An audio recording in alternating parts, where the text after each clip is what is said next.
Hello, everyone, and welcome back to another episode of the Stadium Spotlight, your in-depth look at the future home of the Cleveland Browns. I'm your host, Jeff Slawson. This week, we have a very, very special interview, an interview that I've been trying to get for weeks, months, more than a year. We talk with the development partner with the Cleveland Browns, Lincoln Properties. They are in control, essentially, over what this is going to look like, how it's going to be developed, the businesses that are going to go in there, the businesses they can attract for it. We cover a lot during this interview, so that's going to take up a strong majority of it. Plus, we're going to have the latest in a lawsuit related to Dennis Kucinich and exactly what's happening in that. But first, let's get to part one of the interview that I conducted. Again, this is one that we've been trying to get for a long time, a ton of great information.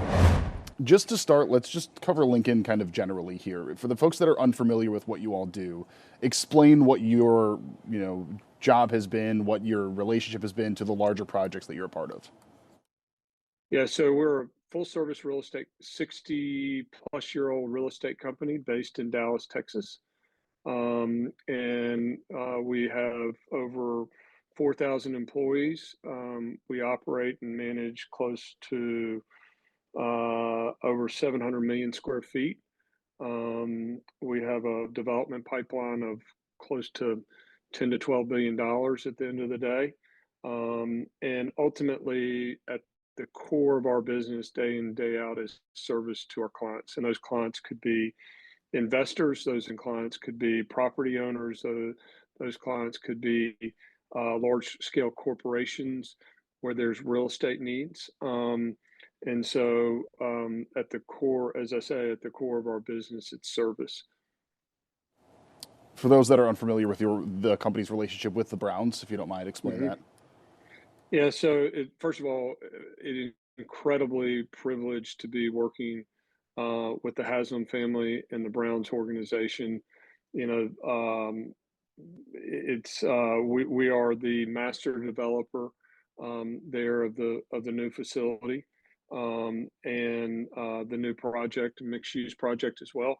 We came in probably over maybe a year and a half ago and started working with them to create a master plan, sports and entertainment district in Brook Park, right next to the airport, certainly anchored by the stadium, in Huntington Park Stadium. So we're really excited about the opportunity and honestly, incredibly privileged to be partnering with the Browns organization and the Haslam family. I know you can't talk about specifics related to what's going to be going on there, completely understood with that, but I do want to talk about, the relationship that has kind of started here with a lot of these sports teams and then mixed use and experiential retail, things like that. I know that you guys have a part with the Star in Dallas, that park that's around where the Panthers play in Charlotte. Talk a little bit about kind of how the complexes that sports teams are investing in is more than just the arena now. It's kind of expanding out to include hotels, to include restaurants, to include different aspects of it, kind of leading in to the games. Yeah, I mean, look, I think the Browns is a perfect example, right? If you go back and I'm going to mess up this number, but I want to say, 65 to 70% of the people that come to a Browns game today come from outside of the county, right? For Northeast Ohio, the Browns organization is, incredibly important. And I think as you look at what the project that we're trying to build and what we're trying to accomplish is for the fans. And so having an experience for them to come early and stay late, being part of that organization, for 365 is really important, right? People love the Browns, and so what we're trying to do is create a place that they can, live and breathe the organization, as I said, 365 days a year. How much of the previous work that you all have done in the places that I mentioned, and then obviously you have a ton of others as well, how much does that then play into the planning for the Browns? I mean, the successes, the failures, things like that. Yeah, absolutely. Look, we've learned a lot. At the foundation of, I talk about service, right? With Lincoln, we're known for our mixed use projects, and in the past, a lot of those mixed use projects have been The tip of the spear may have been a build a suit for a large corporation, meaning an office tower or an office building, and controlling all the real estate around it and putting those amenities that people want. And today, instead of it being that corporate user, now it's the sports facility. It's a large scale stadium that goes from, having 15 days a year to having 50, 60 days a year in concerts and Final Fours and you trade shows, you pick it, right? Whatever it may be, F, I mean, monster trucks, you pick it, and having those events. And, what we've learned is the experiential retail that is brought in along with hospitality and residential, creates a place that goes from being, as I said, 15 days a year to that 365. And, people, what's interesting is we've seen too that people want to be around that. Those amenities that we're putting into these projects are the same amenities that, people want to be around when they work too. And so, and the same amenities that they want to be around where they live too. So all that comes into play. So it's an economic engine at the end of the day for that area. And I would expect it would be the same here, especially with the airport in close proximity. I think this could be a major economic driver for Northeast Ohio.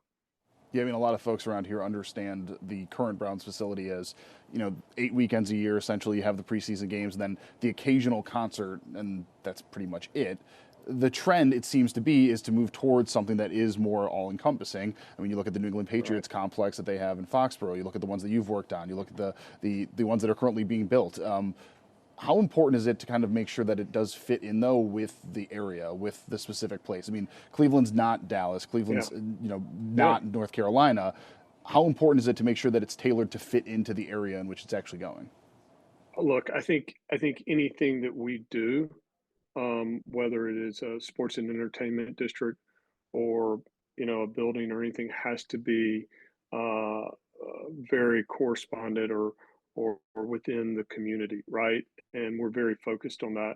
And I think one of the things that differentiates us is as Lincoln, while we have a national team that does these large scale mixed use projects, entertainment districts, we also have 35 offices across the country, one being in Northeast Ohio, that understands the market.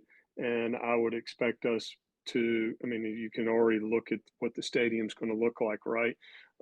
It's going to respond to the community. I think you'll see that relative to the tenants that are in there too. Yes, it'll have the national tenants in some of those, but it's also going to have a local experience as well. And that's really important because that's what people want at the end of the day. Yeah, I'm glad you mentioned that because I think the fear for many folks is that it would just be chain restaurants and not having that Yeah. actual legitimate impact on any of the local businesses who potentially are benefiting from those that are currently downtown. No, we're going to be we are very thoughtful in placemaking, right? If it doesn't correspond with the community is not going to embrace it, and the community is not going to embrace what ultimately is going to be built. So we're going to be very thoughtful, and we are being very thoughtful as we go through that process. Because I will say this: it's not only important to us, but it's important to the Haslam family. It's important to the Browns too, right? Because at the end of the day, we are doing this in partnership with the Haslam family and the Browns organization for the betterment of the fans in this community, to bring something that they can all be proud of at the end of the day, and continue to support the Browns organization and football in Northeast Ohio. Before we move on to a couple more of my questions here, we've done a couple of buzzwords that I just want to clarify for those folks that might not totally understand what those things Yeah, are. Just explain briefly the mixed use development. I covered development when I was in Buffalo, New York, and yeah. that was just slowly starting to become a thing. And many people only thought it was just apartments up top and then like a shop below. But explain kind of Yeah. what the actual thesis of that is of a mixed use Yeah, development. yeah, a mixed use development brings ultimately a mix of uses together, right? And it's not just in a vertical nature, it's also in a horizontal nature, meaning you have a building that may be residential, you have a building that may be retail, you may have a building that is hotel or hospitality, you may have a building that's office, but they're all interconnected. And typically they're interconnected within the ground plane, right? And so typically you have, retail on both sides of a street. You have one building that's on top of that, on a portion of that retail that's residential, and another one that may be office or medical office or hospitality in nature. So it's bringing that all together in a master plan.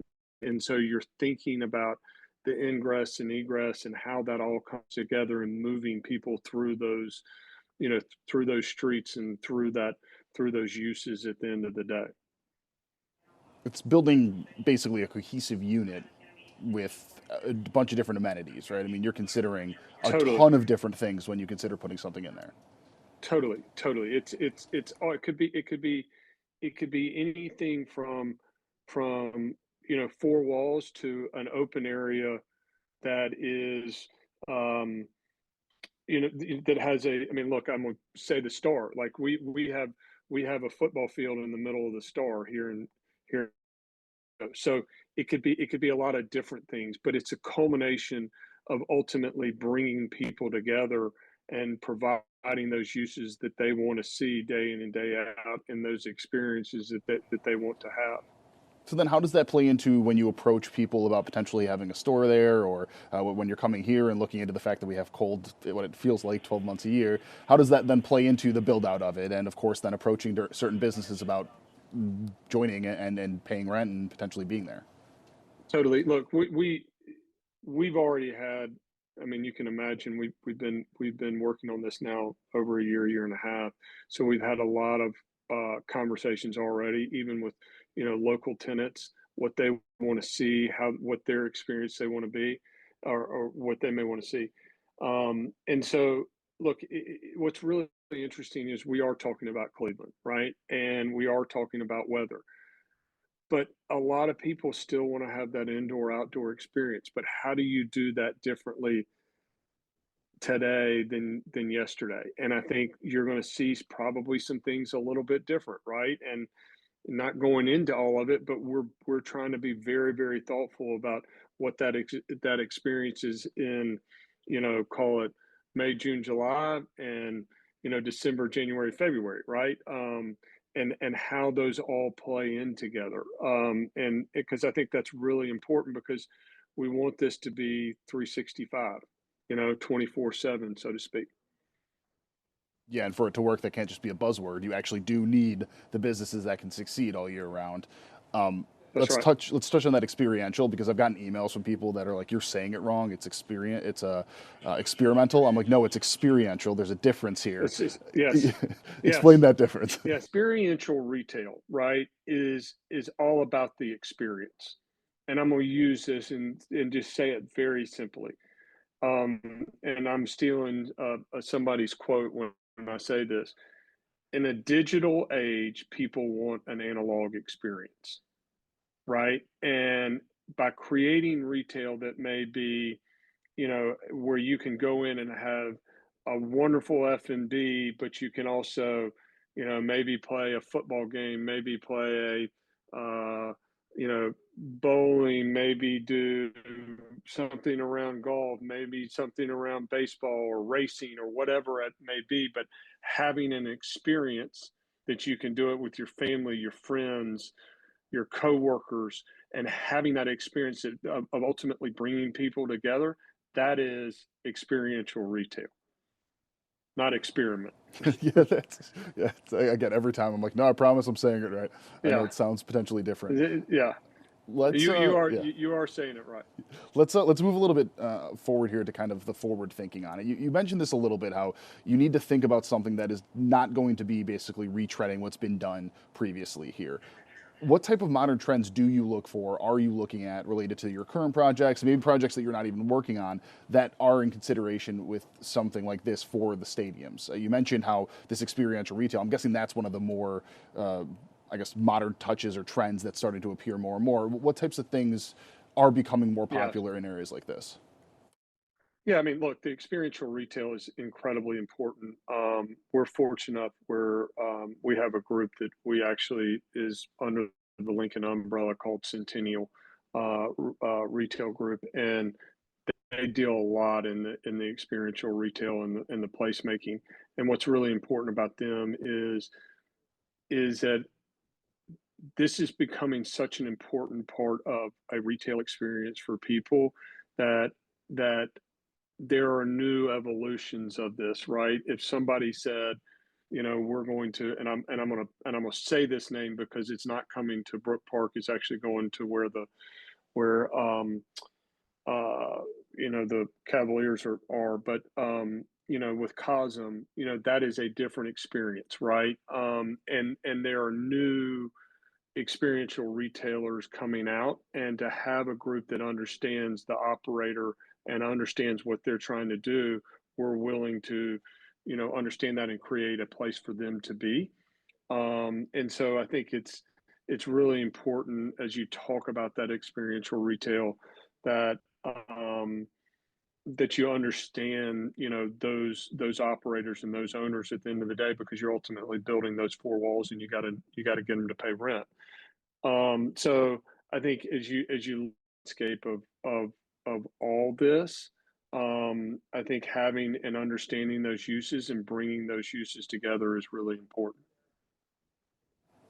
You have Now, a. I may not have answered your question because I keep on seeing a delay and it got me off track. So Yeah. I apologize. No, you're good. And again, I know that we can't talk about like the specific businesses and things like that, so we're both tiptoeing around Yep. it. But all right, and coming up after the break, part two of my interview. Welcome back. We're now going to get to part two of our interview with Lincoln, the company that is, of course, the development partner with the Cleveland Browns, and specifically looking ahead on when we can start to see some development. There's more opportunity in this situation than I think that a majority of people believe in or could see, right? I mean, Totally, totally. Because in the environment of experiential retail is there's innovation, and so there are retailers that are out there trying things, and they're learning. Does this work? Does this not work? In almost incubator space, and so we're starting to see some of those things come out. And who knows what's going to happen in 12 months, 24, 36 months from now, and what's going to be the hottest. And really, it's our job, meaning Lincoln's job, to create a master plan that is flexible enough to meet the demand of where we are. I mean, I think you asked a question a little bit earlier. What have we learned in the past? We've made plenty of mistakes in the past, and we've learned a lot. And a lot of it has to do with the horizontal nature of bringing people in and out, and ingress and egress, and how we move people through. But it's really the most important thing we've learned is to create that master plan flexible enough to meet the demand of the market. If you told us today that we'd build as much office as we've done out at the Star, I would have told you we're crazy. Or take the Battery as an example. The Battery probably was not in an office market, and now they've got five or six office buildings. So it's all about the meeting that creating that flexibility in order to meet that demand. I'm glad you touched on that because that brings me to my second last question here, which is talking about thinking long term here. So, how far ahead do you potentially need to think for these spaces to ensure that in 10 years, in 20 years, they're able to be changed with? I mean, 20 years ago, experiential retail wasn't a thing. Now it obviously is so important. I mean, how difficult is it to try and think that far ahead with these projects that you're currently on, and obviously with the Browns project? Yeah, I mean, look, it's back to what I said a second ago. It's about creating the flexibility, right? I mean, ultimately, it's looking at a set of four walls, right? It's also understanding how we're going to service that.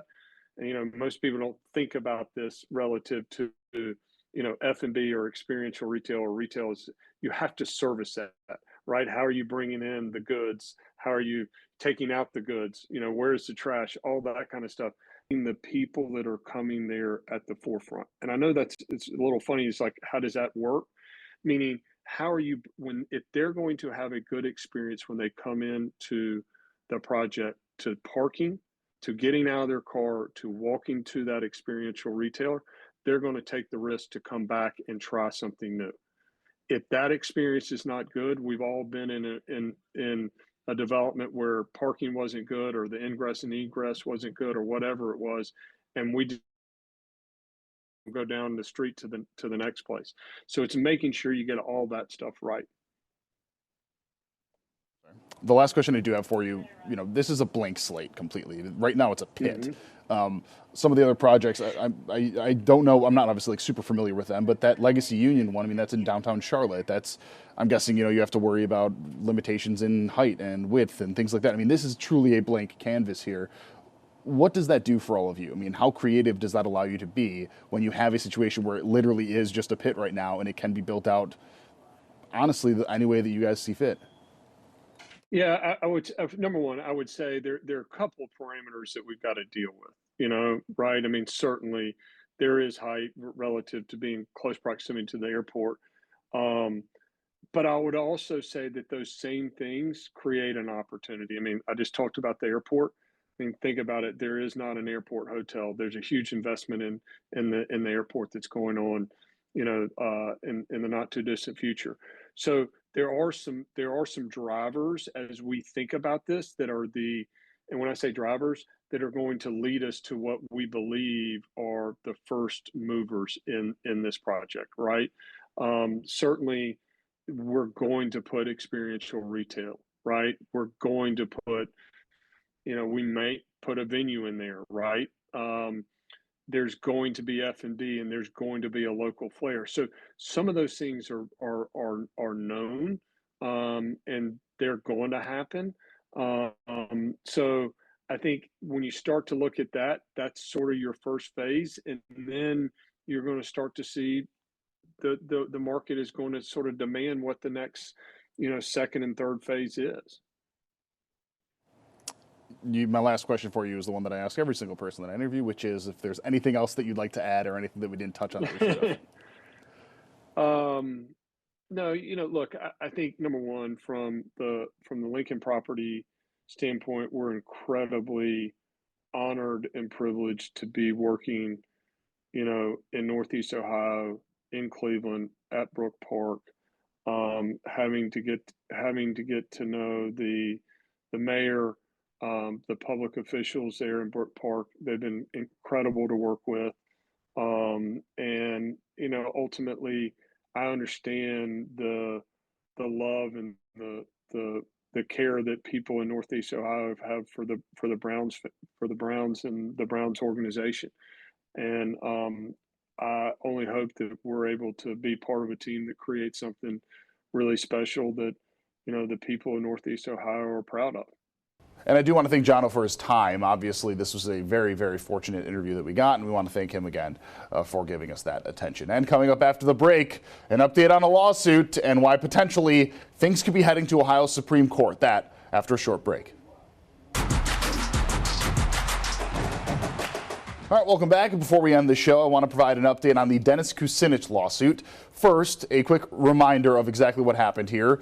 2025, Kucinich filed the lawsuit against the Cleveland Browns and the city of Cleveland, saying they both are not abiding by Ohio law. A judge ended up throwing out that lawsuit, essentially saying that with an agreement that was made between the city of Cleveland and the Cleveland Browns, they aren't breaking any laws with the Modell law, so the lawsuit has to end and things can move forward. Kucinich then filed an appeal on that decision. The city of Cleveland wanted that thrown out because they say Kucinich is not an attorney, and an attorney is the only one that can bring a lawsuit on behalf of the taxpayers. And that is exactly what happened in this latest event here. Kucinich filed that appeal. That appeal, we learned this week, was thrown out. So what happens next in all of this? Well, I did text Dennis Kucinich for a statement. He's been on this show multiple times, and he said, and I quote, "I will appeal to the Ohio Supreme Court. This is a fundamental question about a taxpayer's rights." So it seems like this is not going to be finished as of right now. However, I think it's really important to note this is kind of the final lawsuit that could prevent a potential Browns move to Brook Park. Obviously, they broke ground, so things are really moving forward, but there's nothing else legally that's looking to stop the move. We still have that lawsuit related to the funds, but as we've talked about on this show, the Haslams have said they'll make it work if they need to. This is the only one that would try and prevent the move. Ohio Supreme Court seems to be the only option. After that, if they deny the claim, then it would have to go to, yep, you guessed it, the Supreme Court of the United States of America. That would be obviously a very, very tall task. And of course, if you want to watch any of our previous coverage of the Stadium Spotlight, you can head on that QR code right now to our website at cleveland19.com. That has every single episode available. All of them, of course, streaming Fridays at 6:30, again, on 19 News Plus. And thank you so much for watching this latest episode. Very glad that we finally got an interview with the development partner. Been working on this one for quite some time. Hope you enjoyed it. And of course, we'll have much more coverage on the Stadium Spotlight coming up in the next few weeks. For now, I'm Jeff Slawson with 19 News. Have a fantastic weekend, and we will see everybody next week.